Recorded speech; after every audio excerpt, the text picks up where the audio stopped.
Sonidos Bicentenarios.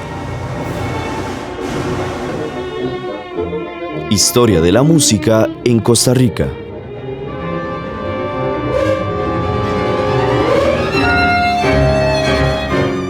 El programa de hoy se titula Políticas Culturales, 1940-1990.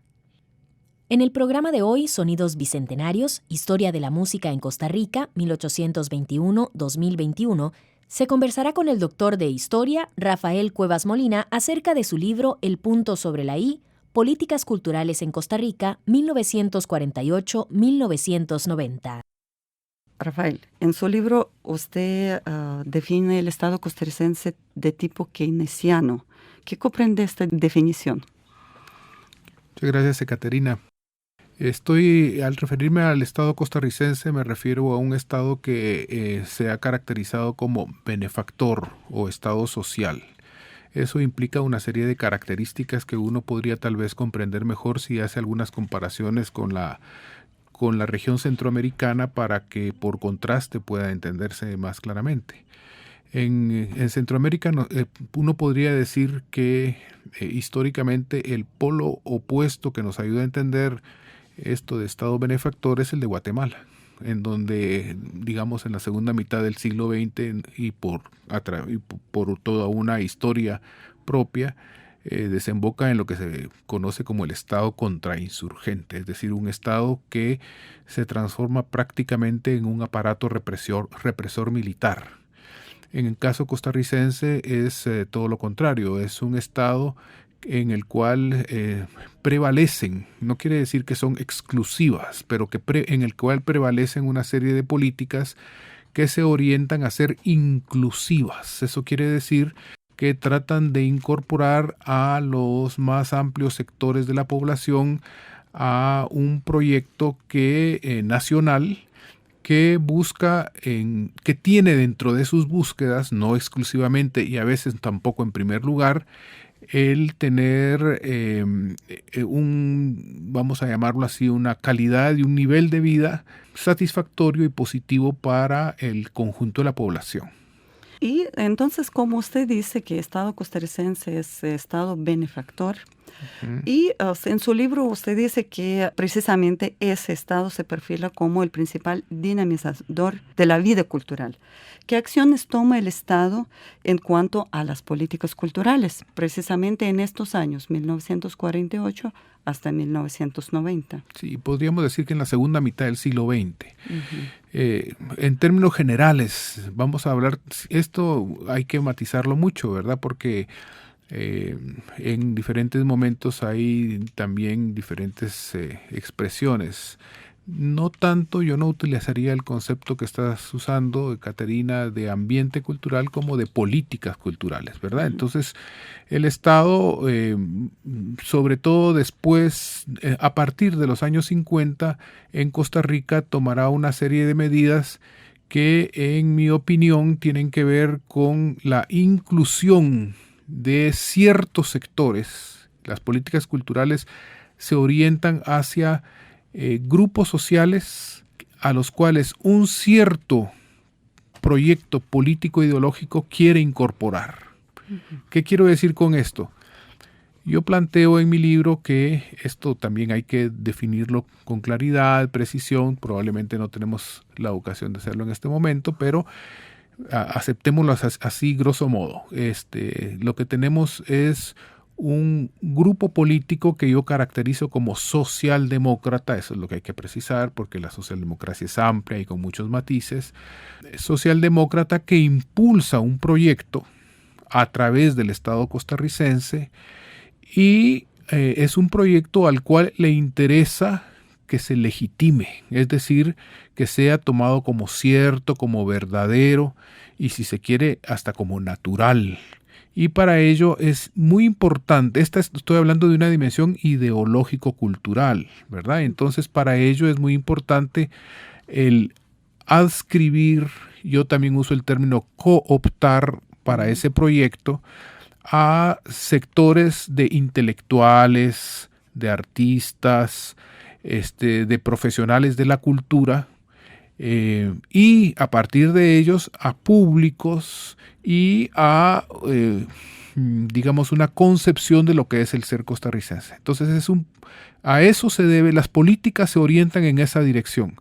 Para eso hay que tener a estos sectores que se quieren como soporte de la legitimidad, hay que darles cosas para recibir a cambio. Es lo que en término más coloquial se llama un tome y daca.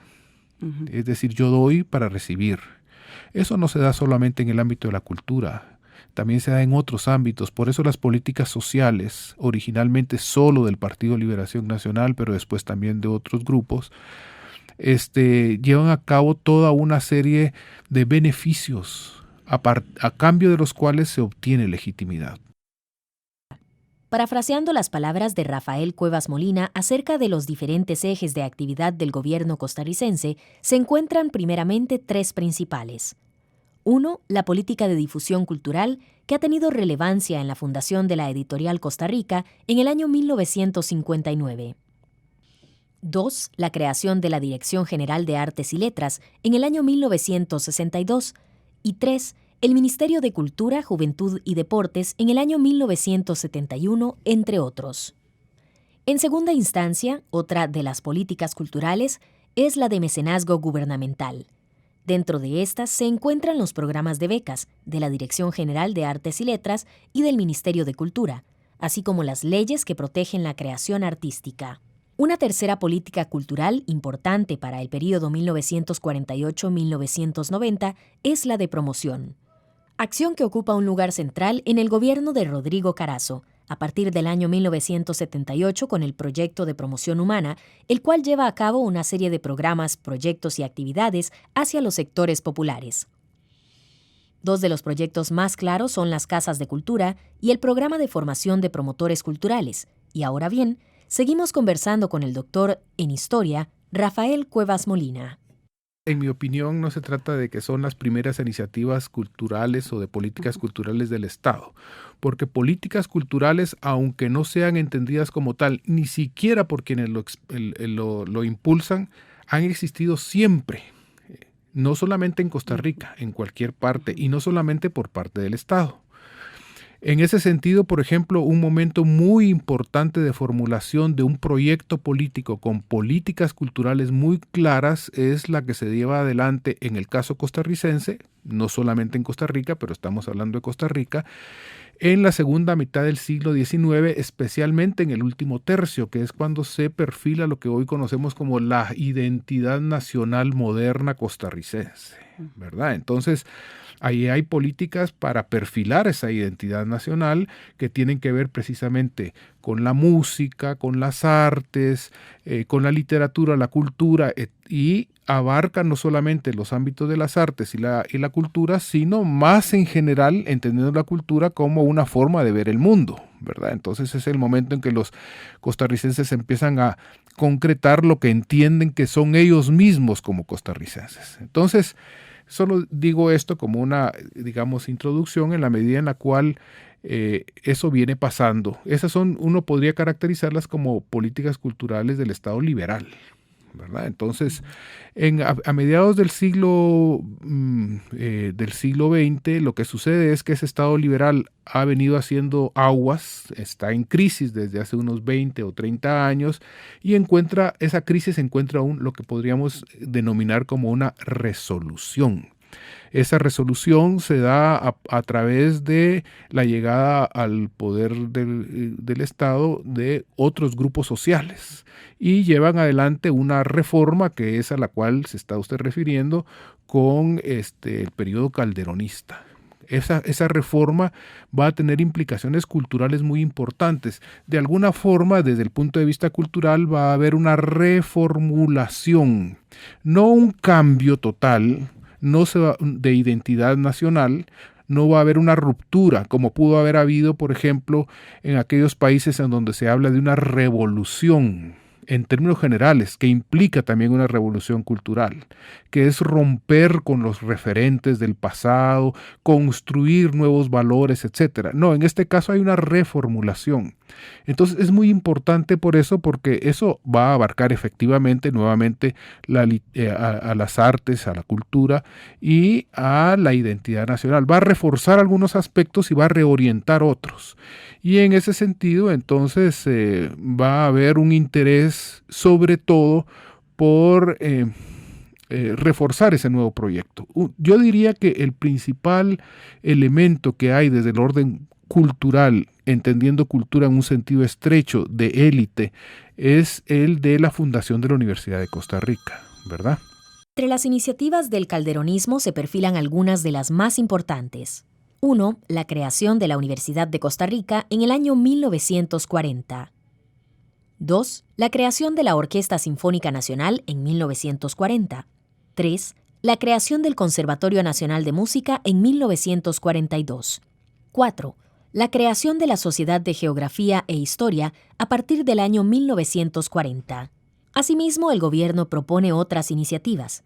En el año 1941 se funda una Academia de Grabado y la Academia de Artes, Oficios e Industrias, y en el año 1943 se impulsa el Día de la Cultura Americana. De igual forma, en el año 1946 se inaugura la Casa del Indio en Buenos Aires de Punta Arenas, y en 1947 se declara el Punto Guanacasteco como el baile nacional, cuyos extractos escucharemos a continuación. En el ejemplo propuesto, el Punto Guanacasteco forma parte de la fantasía sinfónica sobre temas folclóricos de Julio Fonseca.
Acabamos de escuchar el extracto de la fantasía sinfónica sobre temas folclóricos de Julio Fonseca, el cual se compone con la utilización de las técnicas de una fuga sobre el tema de Punto Guanacasteco. Y ahora bien, se pueden dividir las políticas culturales del Estado costarricense por períodos. Sobre dicho tema nos comenta Rafael Cuevas Molina. Yo diría que en el caso costarricense nosotros tenemos algunas etapas en términos históricos que quedan muy bien marcadas, ¿verdad? La primera yo diría que tiene que ver con la conformación del Estado Nacional, ¿verdad? Entonces ese es el primero que ya mencioné, que fue en el último tercio del siglo XIX. Digamos, ahí se concretan, pero es un proceso lógicamente más largo. El segundo es el de la reformulación de los años 40 y en el cual yo incluiría también su continuación dentro de las políticas del Estado benefactor. Ahora, las políticas que impulsa el Estado benefactor tienen un momento de tope, de crisis, que es hacia finales de la década de los 70. Esa crisis, no voy a entrar a desarrollar cuáles serían sus causas. Entre otras implicaciones tiene el que el Partido de Liberación Nacional es desplazado del poder. La llegada de Rodrigo Carazo tiene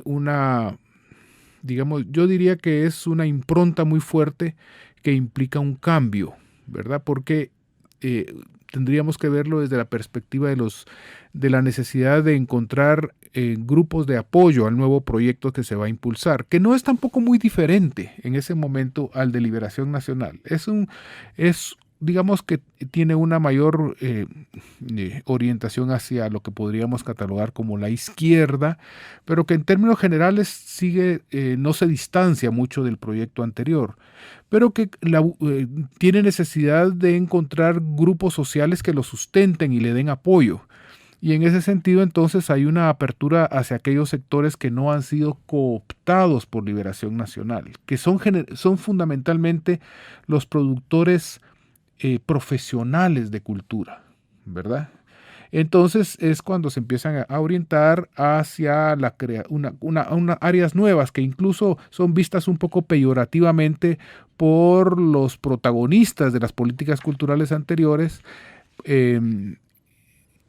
son vistas como populismo, ¿verdad? Creación de casas de cultura, promoción de la cultura popular, más que difusión, estímulo a la creación en sectores antes marginados, etc. Pero la verdadera ruptura viene después, ¿verdad? Porque América Latina en conjunto, pero también en Costa Rica hay una crisis, que es la crisis de la deuda, la crisis del petróleo, etcétera, hacia principios de la década de los 80.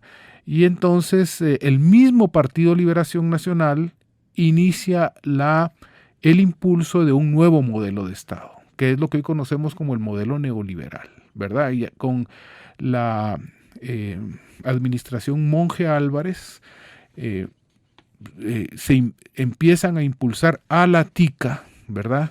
Es decir, con características específicas de lo costarricense, ese nuevo modelo. Lo que en algunos lados se va a hacer como un shock, en otros a partir de dictaduras militares, estoy pensando en el caso chileno, como un shock en el caso argentino, etcétera. Aquí va a ser un proceso paulatino, que por ejemplo en nuestros días está encontrando una vuelta de tuerca más con estas reformas que hemos estado viviendo, entre otras una expresión de ellas es la llamada reforma fiscal. Es una vuelta de tuerca dentro de un proceso largo que ha tenido más de 30 años. Entonces ahí hay nuevamente una etapa nueva, porque entonces el Estado cambia, en el Estado hay un cambio de perspectiva de cuál es su papel y quiénes deben ser los impulsores de esas nuevas políticas. Esa nueva concepción está a tono con lo que yo dije anteriormente, el modelo neoliberal, en el cual empiezan a asumir un mayor protagonismo la empresa privada, la iniciativa privada, y el Estado se va retirando, va adquiriendo otro papel, ¿verdad? Entonces yo diría que esa es la tercera etapa, gran etapa, ¿verdad? Dentro de eso nosotros podemos ir identificando otros momentos, pero ahí va habiendo un reperfilamiento. Y mi opinión es que cada uno de esos reperfilamientos en un país tan pequeño como Costa Rica, con un Estado fuerte, cada uno de esos reperfilamientos implican un reperfilamiento de la identidad nacional. ¿Por qué? Porque el Estado tiene mucho peso con sus políticas en ese reperfilamiento. Entonces nosotros podemos verlo en la importancia que ha venido ganando el emprendedurismo entre los jóvenes y toda una serie de valores que nosotros podemos asociarlo a lo que podríamos llamar un sentido común neoliberal en esta tercera etapa. Y ese sentido común neoliberal hace ver como natural la nueva forma de vinculación entre la cultura, el Estado y la población en general. De los logros más importantes del Estado costarricense en cuanto a la música en los años 1940-1990, se puede mencionar la creación del Conservatorio Nacional de Música para promover la cultura musical en el país en el año 1941. La Declaración del Baile Nacional, el Punto Guanacasteco, la fundación de la Orquesta Sinfónica Nacional en el año 1940 y su reorganización en el año 1971. Además, la fundación del Sistema Nacional de Radio y Televisión en el año 1978 y la Fundación Ars Música, entidad privada que apareció en el año 1985. Acerca de dichos acontecimientos nos comenta Rafael Cuevas Molina. La Sinfónica Nacional, que fue creación de la década de los 40. Estoy mencionando a la Sinfónica Nacional porque pasados unos años, es decir, hacia los años 50, la Sinfónica Nacional se va a transformar en un símbolo de la modernización cultural. ¿Qué entenderíamos como modernización cultural? Es decir, una puesta al día y el inicio de un proceso que llevaría a lo que hoy es muy evidente, que es la profesionalización. Lo que pasó en la Sinfónica, impulsada por Guido Sáenz, en ese momento viceministro de Cultura, estoy hablando de inicios de la década de los 70, fue simbólico y sintomático de lo que estaba pasando. Porque, como todo mundo sabe, la gente que tiene algún tipo de conocimiento sobre la dinámica cultural de Costa Rica, Guido Sáenz causó ahí sí un verdadero terremoto dentro de la Sinfónica Nacional cuando despidió a todos los viejos músicos a los cuales les agradeció, les dio un diploma, lloró con ellos, pero los echó. Y lo que hizo fue traer músicos profesionales del extranjero y conformar una sinfónica que puso las bases de lo que después sería el desarrollo musical costarricense, que apostaría ya por formar gente en diferentes ámbitos, desde lo más elemental hasta lo más sofisticado. Entonces yo diría que nosotros podríamos ver como un momento que abarca toda la primera mitad del siglo XX hasta la década de los 40, de música, de un proceso musical, yo lo estoy caracterizando como primitivo. En este momento no se me viene a la cabeza ningún otro calificativo, que es roto en la década de los 70 con la reforma de la Sinfónica y que es el inicio de un proceso muy importante, que no va a ser solo de la música tampoco, de profesionalización que llevará a lo que en mi opinión es un desarrollo ejemplar en el tercer mundo de la cultura musical.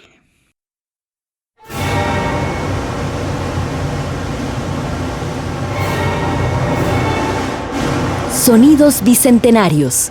Historia de la música en Costa Rica.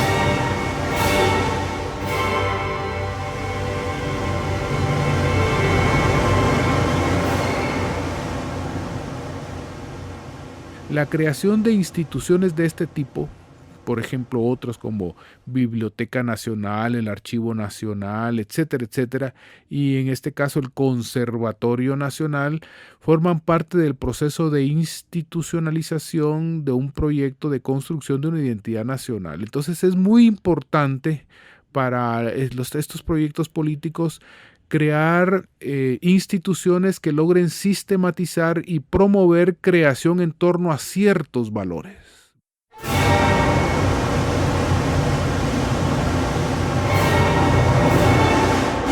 Sonidos bicentenarios. Historia de la música en Costa Rica.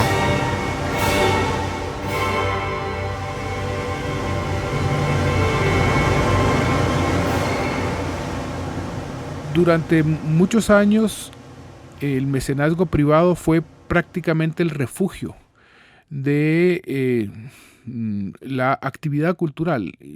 Cuando digo durante muchos años, me estoy refiriendo dentro de la historia republicana hasta, digamos, los años 50. Porque la ausencia del Estado en lo referente a la formación y al apoyo de la creación musical era muy evidente. Entonces, digamos que un refugio en ese sentido eran diferentes iniciativas que generalmente partían de personajes vinculados a los sectores pudientes del país y que tenía algún tipo de sensibilidad cultural. Y eso no se le daba solamente en la música, también en la danza, por ejemplo. Aquí hubo iniciativas desde los años 30 y 40 en torno al ballet, a la danza moderna, etcétera, etcétera. Pero ese tipo de iniciativas era, voy a decirlo así, digamos, de señoras sensibles que tenían una intención de, digamos, impulsar a la cultura, ni siquiera voy a decir nacional, ¿verdad? Sino la sensibilidad que se encontraba latente y que no tenía respaldo. Pero eso llegó, digamos, hasta los años 50, 60, cuando el Estado empieza a tener una mayor presencia. Entonces, cuando se crea el SINART, viene precisamente, es el Estado el que va a hacer el mecenazgo, no van a ser las pequeñas iniciativas privadas. Y en ese sentido, su papel fundamental es pensado en el sentido de difundir aquello que tendría que resultar del proceso de profesionalización que se venía impulsando. Así como lo estoy diciendo, no aparece explícito en ninguna parte, pero uno tiene que, como decía anteriormente, entender que hay todo un proyecto que, aunque no aparezca explícito, va teniendo diferentes expresiones. Entonces, paralelo a que se crea el SINART, van impulsándose, por ejemplo, instancias en las cuales no solamente hay un espacio como la Sinfónica en la cual se hace música para deleite del público, sino que empiezan a formarse músicos. Entre otras, doy solo ejemplos, ¿verdad? Por ejemplo, las escuelas de artes musicales en la Universidad de Costa Rica, en la Universidad Nacional, empiezan a aparecer profesionales formados y, bueno, sabemos que se empieza a crear todo un aparataje, un aparato en esa dirección. Entonces, los mecenazgos individuales, particulares, empiezan a perder sentido. Hay algunos espacios en los cuales se siguen manteniendo, por ejemplo, en las artes plásticas.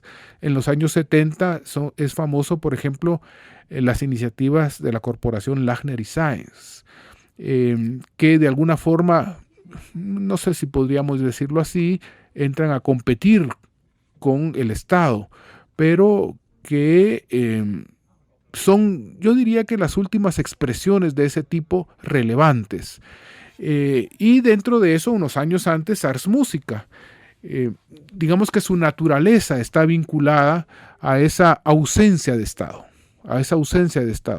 Entonces, pero sus capacidades son limitadas porque en primer lugar, están dirigidos por gente que tienen, vuelvo a repetir esta caracterización, son sensibles, pero no son profesionalmente formados, y que lo que les interesa es fundamentalmente llegar y exponerse ante un público que asimismo no está formado y que tiene pretensiones sociales que no son necesariamente culturales. En el programa de hoy hemos conversado con el doctor en Historia, Rafael Cuevas Molina, sobre las políticas culturales del Estado costarricense, enfocándonos en los años 1940-1990.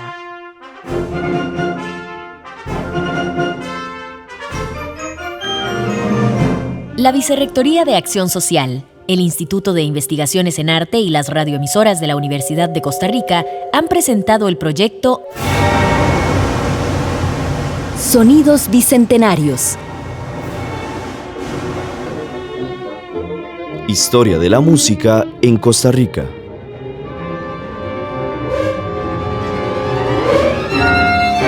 Los programas fueron realizados por Ekaterina Chatsky con el apoyo de Isabel Aguilar en la producción y Fabiola Cordero González en la locución.